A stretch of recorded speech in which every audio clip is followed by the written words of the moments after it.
سلامونه، امید لرم ټول به ښه یې. څنګه چې تاسو ته پته ده ټرانسجنډر حوالې سره یو بیل پاس شوی او په هغې باندې ډېر زیات ډیبیټ روان و. په هغې باندې فیاض خان یو تفصیلي ویډیو جوړه کړې چې ټرانسجنډر څه ته وایي، ال جي بي ټي څه ته وایي. خو هغه زما نه غوښتنه کړې چې په دې باندې ته خپل نظر شریک کړه. نو زه کوشش کوم چې پښتانه په دې باندې پوه کړم چې ټرانسجنډر وایي څه ته، د دې په وجود کې څه زموږ نه مختلف وي. نو ټول نه وړومبی ټرانسجنډر هر هغه انسان ته وایي چې د هغه تشخص د هغه نه مختلف وي کله چې هغه ته په وړوکوالي کم تشخص میلاو شوی. د دې خبرې مقصد څه دی؟ یو ماشوم پیدا شو، په هغه ټایم کې ورته ډاکټر یا خپل خپلوان وایي چې دا نارینه ده یا زنانه ده، یا هلک دی یا جینۍ ده. خو چې کله هغه رالویږي نو په هغه کې څه نور چې کوم دی خصوصیات راشي، هغه نه نارینه نه زنانه، نو دغه کس ته بیا ټرانسجنډر ویلی کېږي، ځکه چې ده ته تشخص ورکړی شوی چې دا یم جینۍ ده یا هلک دی. خو هغه چې دی کله رالویږي نو هغه نه هلک نه جینۍ یا چې کوم ورته ویلی شوي د هغې نه مختلف وي، نو ځکه دې ته چې کوم دی ټرانسجنډر وایي. اوس د دې ضرورت ولې راغی چې کوم دغه کمیونټي وه د دې چې کوم دی دې ته به حقوق نه میلاوېدل، یعنې د دې آی ډي کارډ نه و، چې آی ډي کارډ نه وي نادرا کې دا رجسټرډ نه وي، نو بیا خو ستا ډېرې مسلې الریډي کټ شوې، ستا د جاب مسلې، ستا د ایجوکیشن مسلې، ستا د نورو حقوق، د ووټ حقوق، دا ټول کټ شو. نو دې لی بیل پاس کو چې د دې هم حقوق راشي. هسې خو په پاکستان کې د نارینه او د زنانو هم حقوق لیکلی شوي دي، خو ورکړی کېږي نه، نو د دې به څه ورکړی شي. خو به هر حال یو کوشش دی هغه دغه کېدو. په دې باندې ډېر زیات تنقیدونه وشو. یو تنقید پکې دا و چې دا ال جي بي ټي چې کوم کمیونټي د هغه پروموټ کوي، یعنې وایي چې زنانه به زنانو سره واده کوي او نارینه به نارینهو سره واده کوي. نو ما په خیال خلک پرې پوهه نه و، ځکه دا خبره داسې دغه کوله. او دویم پرې تنقید دا و چې لکه دا به بیا چې کوم د طلاق مسلې دي، د جیداد مسلې دي، نو دا مسلې به چې کوم دا به څنګه حل کېږي.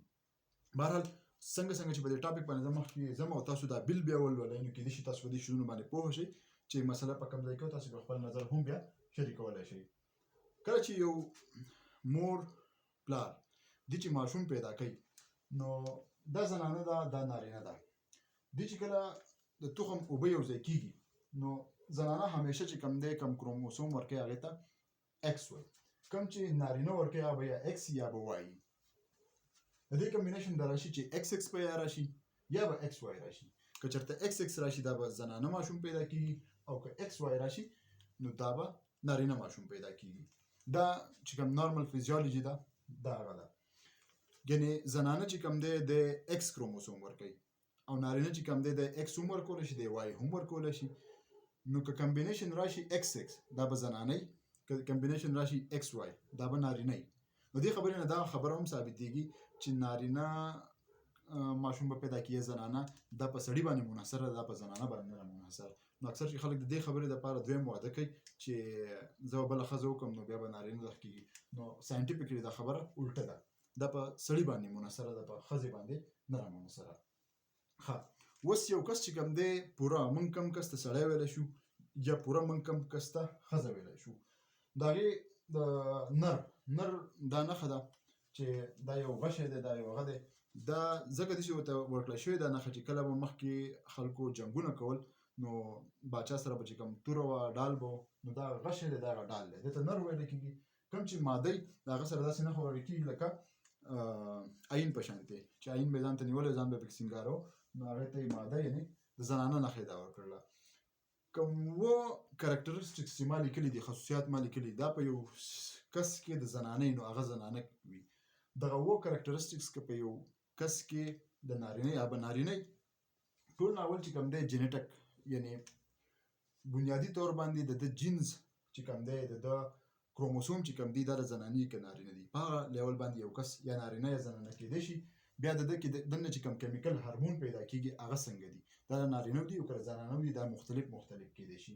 بیا ورپسې چې کوم دی د دننه په وجود کې مختلف چې کوم حصې دي، مختلف هډوکي دي، بیا غاښونه شو، بیا د وینې مقدار شو، دا ټول شیونه چې په نارینه کې مختلف وي په زنانه کې مختلف وي. ایون د دماغو شکل او سایز هم مختلف وي. بیا چې کوم دی سیکنډري سیکشوال کرکټرز، هغه خصوصیات چې هغه د زنانه او نارینو کې ډېر زیات مختلف وي، لکه اواز شو یا د سینې د کم شکل شو، یا چې کوم دی ویښتو په مختلف ځایونو باندې راختل د زنانه او نارینو ډېر زیات مختلف وي.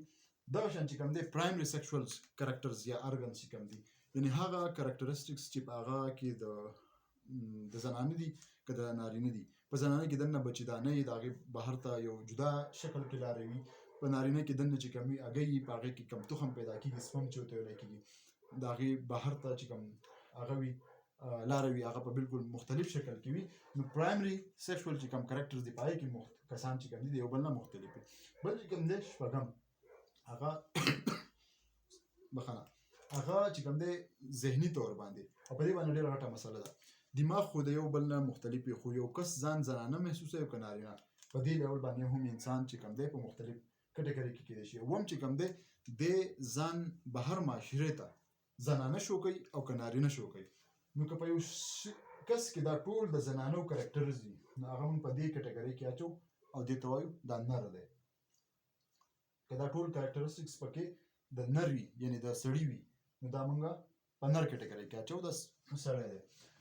که دا ټول کرکټرسټکس چې پکې کم دي دا پکې د زنانه وي نو هغه ته موږ ماده وایو او دا به موږ ماده دغه کې وایو. خو اوس دا خبره دومره ساده نه ده. ډېر خلک داسې وي چې په هغو کې دا ټول کرکټرسټکس په منځ کې وي. لکه دا خو ماده شوه دا نر شو په چا کې به صرف یو کرکټرسټکس د ماده وي چا کې به د دوه وي چا کې به درې وي چا کې به څلور وي چا کې به پنځه وي. دغه شانتې مخامخ په کس نر ښکارېږي خو په هغې کې به دوه کرکټرسټکس د زنانې یا به درې یا به څلور یا پنځه وي نو هغه مختلف کېدلی شي. اوس دا ټوله چې کوم کمیونټي ده دې ته وروسته په دغه کې بیا ورته ټرانسجنډر وایي او د دې چې کومه نښه په هغې کې دا دواړه هم د عین دا نښه او هم د تورې دا نښه چې کوم دی د غشي دا نښه دا دواړه ورته کېږي. دا ټرانسجنډر کمیونټي ده او دا ځکه ټرانسجنډر کمیونټي چې په وړوکوالي دا کله پیدا شي په هغه ټایم کې صحیح ونه پېژندی شي نو یا ورته نر وویلی شي یا ورته زنانه وویلی شي او چې دی لویږي نو په دې کې دا مختلف خصوصیات راځي. اوس دا ولې راځي میډیکلي دا ولې راځي نو دا ډېره ساده خبره ما تاسو څنګه وي په کروموسوم لیول باندې چې کله ایکس کروموسوم راشي نو دا به پوره یو زنانه او دا نارمل انساني. کله چې یو ایکس وای کروموسوم راشي دا به 99% چانسز دا وي چې دا به نارینه وي. اوس دا ولې کېږي په دې وای کروموسوم باندې یو خاص جین دی هغې ته SRY جین وایي یا ورته سوري جین هم وایي. کله چې دا کمبینیشن راشي نو دا SRY جین د دې خبرې لپاره ریسپانسیبل دی چې دی یو هارمون پیدا کوي او هغې ته وایي DHA یا ډای هایډرو ټسټوسټرون یا په سمپل ورډز کې ټسټوسټرون ورته وایي. دا هغه هارمونو لاندې مختلف خصوصیات پیدا کېږي او دننه چې کوم ماشوم وي هغه سړي طرف ته تلل شروع شي د هغه چې پوره کوم نظام دی هغه سړي طرف ته تلل شروع شي. خو که چېرته دغه ایکس کروموسوم موجود وي نو دغه SRY جین چې دی بیا نه وي چې هغه نه وي نو دغه ډای هایډرو ټسټوسټرون یا ټسټوسټرون چې دی نه پیدا کېږي د هغې لاندې چې کوم اثرات دي هغه نه راځي او هغه چې یو ماشوم وي نو هغه زنانه جوړېدل شروع شي او بیا چې ماشوم پیدا شي موږ وایو دا زنانه دی نو ټوله کیسه چې کومه ده هغه دغه SRY جین ده او د کروموسوم ده. اوس نارملي خو ما تاسو ته وویل چې دا به یا نارینه یا به زنانه خو کله ناکله داسې وشي چې دا XY کمبینیشن راشي په کار دی چې ته جنیټیکلي وګورې دا به هغه وي نارینه وي خو په دغه وای کروموسوم باندې هغه SRY چې کوم جین دی هغه ابسنټ وي نو تا ته به کیسه کرکټر ده زنانه ښکاري زه به ورته د نارینه ښکاري. دغه شانتې کله ناکله همدغه شانتې د نارینه والا کروموسوم یا جنیټیکل میک اپ موجود وي خو دغه SRY چې کوم جین دی هغه ډیفیکټ وي یعنې هغه کار نه کوي. کله ناکله چې کوم دی دغه شانتې موجود وي خو دی ایکسپریس نه شي لکه خپل هغه خصوصیات ایکسپریس نه کړي او کله ناکله چې کوم دی داسې وشي چې ایکس کروموسوم راشي ایکس په کار دا چې د اوس زنانه خو د یو بل ځای نه دی SRY چې کوم جین دی هغه په دې خپل یو کروموسوم باندې اډاپټ کړی د هغې سره هغه شوی وي ټرانسلوکیشن سره شوی وي نو تا ته به زنانه ښکارېږي خو په هغې کې به د نارینه والا خصوصیات را پیدا کېدل شروع شي. دغه شانتې کله ناکله ټوټل کروموسوم چې کوم دی هغه مختلف وي لکه صرف XX او یا XY نه XXY وي یا چې کوم دی XYX وي داسې ډېر مختلف چې کوم سینډروم دي او هغه دي کمبینیشن دی هغه په کروموسوم لیول باندې جنیټیک لیول باندې پیدا کېږي د هغې د وجې چې څومره کرکټرسټکس دي څومره خصوصیات دي دا مختلف کېدلی شي.